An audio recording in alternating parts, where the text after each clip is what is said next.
हैं, माँ बाप बहन भाई बीवी बच्चे भी छूट जाते हैं, सब छूट जाते हैं।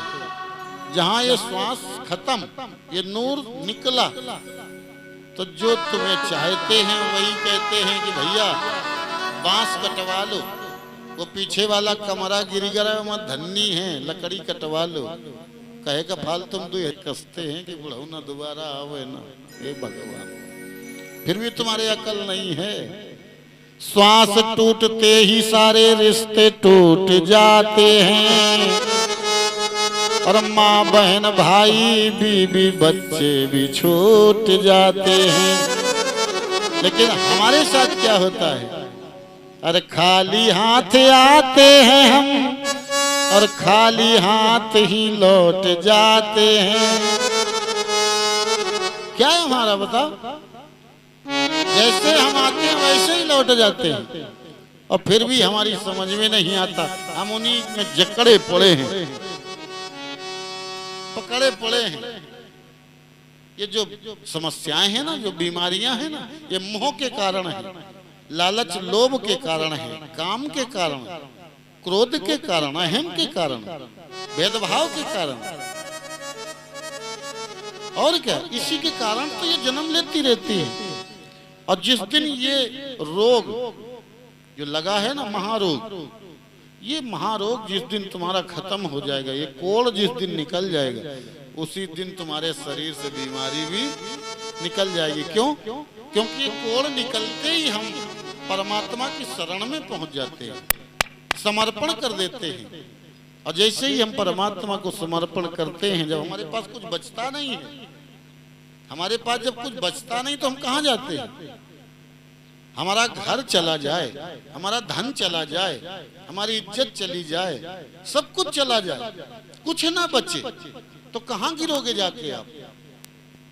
किसी दुनिया वाले के साथ सामने गिरोगे जाके, वो और ठोकर मारेगा, दूर भागेगा, कहेगा कि यार इससे दूर भागो, इसके पास कुछ बचा नहीं, और ये मेरी तरफ आ रहा है, कहीं 10 रुपए मांग न ले। कहाँ गिरोगे? जब इंसान के कुछ नहीं बचता, तब वो परमात्मा की शरण में जाता है। जाता है कि नहीं जाता? जाता है ना? वही हाल आपका है। अभी तुम्हारे अंदर काम है, क्रोध है, मोह है, लोभ है, चुगली है, निंदा है, ईर्ष्या है, बुराई है, अहम है, भेदभाव है, मेरी है, अपना पराया है, काला गोरा है, ऊंच नीच है, अमीर गरीब है, छोटा बड़ा है, जाति धर्म का झगड़ा है, तो परमात्मा की शरण में कहाँ आ पाओगे? और जिस दिन ये कुछ नहीं बचेगा, उस दिन परमात्मा की शरण में होगे तो सारी बीमारियां अपने आप खत्म हो जाएंगी। एक टेबलेट की भी जरूरत नहीं पड़ेगी, सब कुछ छोड़ छाड़ के बंदे शरण ले ले विश्वरी की। अभी मौका है, एक घड़ी आधी घड़ी और आधी में बुनियाद, और तुलसी संगत साधु की तो हरई कोटि अपराध, है ना? जीवन का चौथा भाग अगर बचा है, और उसमें भी अगर तुलसी संगत साधु की, कोई अच्छा संत साधु महात्मा साकार हरि का भक्त मिल जाए, तो हरई कोटि अपराध, जन्म जन्म का कोड़ खत्म होने में देर नहीं लगती, अपने आप खत्म हो जाता है। लेकिन जब हम चुनाव ठीक से कर पाए तब ना, हम तो अक्सर चुनाव करने में ही धोखा खा जाते हैं। आज भी इतना कहें परमात्मा होगा, तो जब तक ये जीवन में है नहीं तो परमात्मा की कृपा कैसे मिलेगी? मानवता भाईचारा, मानव मानव को गले लगाते हुए निस्वार्थ प्रेम करना, धैर्य को धारण करके प्रेम प्रीति नम्रता को अपनाकर नियम संयम सतर्कता अनुशासन का पालन करना, ये जीवन के लक्षण हैं महाराज। ये मानवीय गुण हैं, ये मानवीय संस्कृति है। और ये भी आप न कर पाओ तो अब हम देखो इतना सबको समझाते हैं, लेकिन फिर भी बनमाई कस्तूरी मृग के नाभ है, मृग जंगल में दौड़ रहा है, उसे पाने के लिए दौड़ रहा है, और दौड़ते दौड़ते शरीर छोड़ के चला जाता है, लेकिन उसे कस्तूरी ऐसे ही घट घट राम हैं जो देखने से दिखत ना। ऐसे ही राम जी हैं, जैसे मृग के नाभ में कस्तूरी है, ऐसे ही राम जी हैं। हर इंसान के अंदर आत्मदेव के रूप में श्री राम जी बैठे हुए हैं, लेकिन हमें दिखाई नहीं दे रहे। तो भागने वालों को क्या मिला बता? दौड़ते दौड़ते मृग मर गया बेचारा, उसको कुछ मिला? ऐसे ही ये इंसान मथुरा, वृंदावन, गोकुल, अयोध्या, बरसाना, दुनिया का दौड़ते दौड़ते दौड़ते दौड़ते दौड़ते दौड़ते मर के चला जाता है। कुछ नहीं मिलता, किसी को कुछ नहीं मिलता महाराज। तो समय को क्यों बर्बाद करो? दौड़ने भागने की जरूरत ही नहीं है। अच्छा, भगवान को पाकर करोगे क्या तुम? क्या करोगे? अच्छा, परमात्मा अभी यहाँ प्रकट हो जाए चौकी में और सबको दर्शन दे दे, तो दर्शन पा लेने के बाद फिर क्या करोगे?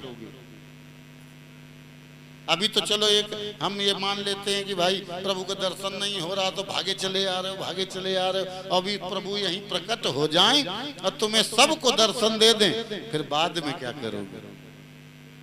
कुछ बचता है तुम्हारे पास? कुछ बचता है? बचता हो तो बताओ भाई। जिसके लिए दौड़ रहे हो वही मिल जाए तो फिर बचेगा क्या? फिर जीवन का क्या मतलब रह जाता है? सब कुछ खत्म। हम तो कहते हैं भगवान कभी तुम मिलो ही नहीं, कभी ना मिलो, कभी ना मिलो, क्योंकि मिलने के बाद सब कुछ खत्म हो जाएगा, कुछ भी नहीं बचेगा। और जब तक नहीं मिल रहे हो तब तक मिलन की एक आस तो है, एक तड़प तो है। वो तड़प तुम्हारे दर तक तो लाती है, तड़प तुम्हारा सुमिरन तो कराती है। वो मिलन की तड़प, वो देखने की तड़प, वो पाने की तड़प तुम्हारा कीर्तन कराती है, तुम्हारा कर्म कराती है। वो तड़प ही तो सब कुछ करा रही है। जिस दिन तुम मिल जाओगे उस दिन सब खत्म हो जाएगा। इसलिए तुम कभी मिलो ही नहीं। इस तड़प में, इस विरह में जो आनंद प्राप्त हो रहा है, तुम अगर मिल गए तो आनंद हमसे छिन जाएगा। कर्म करने के बाद जो जीवन को शांति मिल रही है, अगर तुम मिल गए तो वो शांति भी जय राम जी की। तो तुम मिलो ही नहीं कभी हमको। बस केवल अगर कुछ हमारे लिए कर सकते हो तो इतना करो कि अपनी दया, अपनी दृष्टि बनाए रखो, ताकि हम जब तक जीवन में अंतिम श्वास का कतरा भी बाकी रहे तब तक आने वाली समस्त आत्माओं की सेवा करते रहें और प्रभु इनको आपकी कथा सुनाते रहें। अगर कुछ कर सकते हो मेरे साथ तो केवल इतना करो प्रभु कि एक जन्म नहीं, जन्म जन्म तक आपकी कथा हम इन भक्तों को सुनाते रहें। तुम हमें मिलो ना मिलो, हम तुमसे नहीं कहते कि तुम हमें अपना दर्शन दे दो। तुम्हारी इच्छा हो तो करना, ना इच्छा हो तो इतना जरूर करते रहना। तो प्रेम से बोलो साकार